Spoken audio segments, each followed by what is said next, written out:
ৰাইজৰ পৰা কিছুমান মন্তব্য ল'বলৈ চেষ্টা কৰিম যেহেতু পঞ্চায়ত নিৰ্বাচন আহিছে আৰু কংগ্ৰেছ বিচাৰো আমি গোটেইখিনি কংগ্ৰেছী মানুহ আমি জিলা পৰিষদ হিচাপে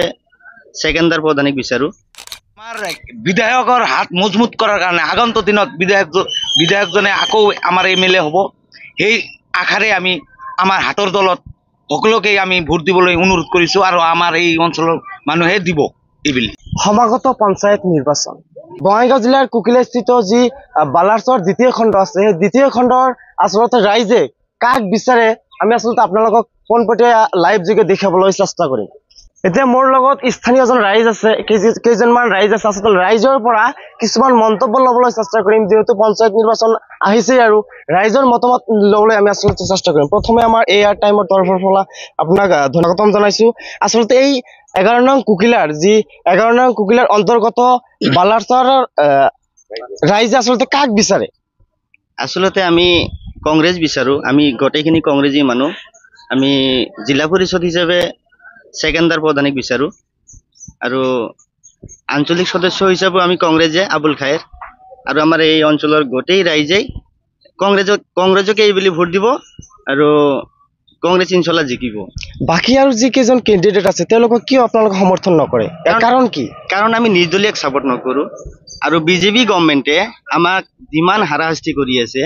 আৰু এই বিজেপি গভৰ্ণমেণ্টৰ এগেইনষ্টত যদি আছে কংগ্ৰেছে আছে গতিকে আমি কংগ্ৰেছ নোহোৱাকে বেলেগ দলক আমি ভোট নিদিওঁ আৰু মোৰ সৈতে আৰু কেইজনমান ব্যক্তি আছে তেওঁলোকৰ পৰা আৰু কিছু কথা মন্তব্য ল'বলৈ আচলতে চেষ্টা কৰিম আপুনি কওকচোন আপুনি এই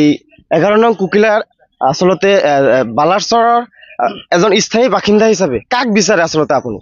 তাৰমানে আমি 11 নং কুকিলা জিলা পৰিষদৰ এৰিয়াত বালাৰচৰ পাৰ্টটো আমাৰ এৰিয়াখন পৰে আমি কংগ্ৰেছ কৰোঁ কংগ্ৰেছ কৰাৰ উদ্দেশ্য হ'ল আমাৰ যিজন নেতা এমএলএ আমাৰ বহুত কাম কৰিছে আমাৰ এই সিজনগ্ৰাম সমষ্টিত সেই তাৰ আমি কেণ্ডিডেটক বিচৰা নাই আমি তাৰ হাতখন মজবুত কৰাৰ কাৰণে এইবুলি আমি জিলা পৰিষদৰ কেণ্ডিডেট ছেকেণ্ডাৰ প্ৰধানিক আৰু আমাৰ কাউন্সিলৰ পদৰ প্ৰাৰ্থী আবুল খায়েৰক ভোট দিম আৰু কি এয়া আমাৰ উদ্দেশ্য তাৰমানে আমাৰ এই কেণ্ডিডেট নহয় আমাৰ বিধায়কৰ হাত মজবুত কৰাৰ কাৰণে আগন্তুক দিনত বিধায়কজনে আকৌ আমাৰ এমএলএ হ'ব সেই আশাৰে আমি আমাৰ হাতৰ দলত সকলোকে আমি ভোট দিবলৈ অনুৰোধ কৰিছো আৰু আমাৰ এই অঞ্চলৰ মানুহে দিব এইবুলি আমি যিমান দূৰ জানো 10 জিলা পৰিষদৰ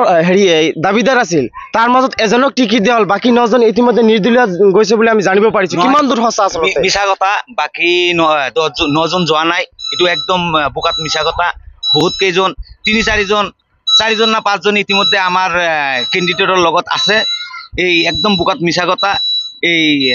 এইবিলাক নিউজত মিছা কথা কৈ আছে আমাৰ লগত আছে গোটেইখিনি মানুহে কংগ্ৰেছৰ মানুহখিনি আমাৰ লগত আছে ঠিক আছে ইতিমধ্যে স্থানীয় কেইজনমান ব্যক্তিৰ আপোনালোকে আচলতে মতামত জানিব পাৰিলে আৰু দুই এজনৰ পৰা আচলতে আমি মতামত ল'বলৈ চেষ্টা কৰিম মোৰ সৈতে আৰু এজন ব্যক্তি আছে তেওঁৰ পৰা আচলতে কোনোবলৈ জানিবলৈ চেষ্টা কৰিম নমস্কাৰ মোৰ নাম আবুল কালাম 2 নং বালাৰচৰ ৰাইজে গোটেইখিনি ৰাইজে আমাৰ কংগ্ৰেছ দলৰ মনোনীত প্ৰাৰ্থী ছেকেণ্ডাৰ প্ৰধানী আৰু কাউন্সিলৰ পদৰ প্ৰাৰ্থী আবুল খায়েৰক বিচাৰে তাৰমানে দল নোহোৱাকৈ আমি ভোট নিদিওঁ নিৰ্দলীয়ৰ কোনো ঠাই নাই নিৰ্দলীয়ক আমি ভোট নিদিওঁ আমি গোটেইখিনি ৰাইজ মতামত কৰি বুজা শুনা কৰি আমি গোটেইখিনি আলোচনাৰ মাধ্যমে কংগ্ৰেছকে ভোট দিম কংগ্ৰেছ নোহোৱাকৈ মই আৰু আমাৰ এই এৰিয়াৰ মানুহে কেতিয়াও দল নোহোৱা মানুহক ভোট নিদিয়ে কাৰণ নিৰ্দলীয়ক ভোট দি আমাৰ কোনো লাভ নাই দলে যাক মনোনীত কৰিছে আমি তেখেতকে ভোট দিওঁ এইখিনি আমাৰ কথা ইতিমধ্যে আমি দেখিছো বালাৰচৰ মাত্ৰাগোলাৰ পৰা সংবাদ মাধ্যমত দেখিবলৈ পাইছো যে ৰমেশ উদ্দিনক মানে 80% ভোট দিব এই ক্ষেত্ৰত আপুনি কি ক'ব এজন স্থানীয় বাসিন্দা হিচাপে এইটো গোটেইখিনি মিছা কথা এজন নিৰ্দলীয় প্ৰাৰ্থীক 80% ভোট দিয়াটো একদম মিছা কথা এইটো হ'বই নোৱাৰে কিছুমান মানুহে তেখেতৰ পৰা কিবা উপাৰ্জন কৰি বা কিবা ধনৰ বিনিময়ে তাৰমানে বাইট দি আছে সাংবিধানিক তাৰমানে এই কেমেৰাৰ সন্মুখত আহি গোটেইখিনি চৰ্যমন তদন্ত কৰি আমি চালোঁ আমি গোটেইখিনি এৰিয়া ঘূৰি আছোঁ তাৰমানে দল নোহোৱাকৈ নিৰ্দলীয়ক ভোট নিদিয়ে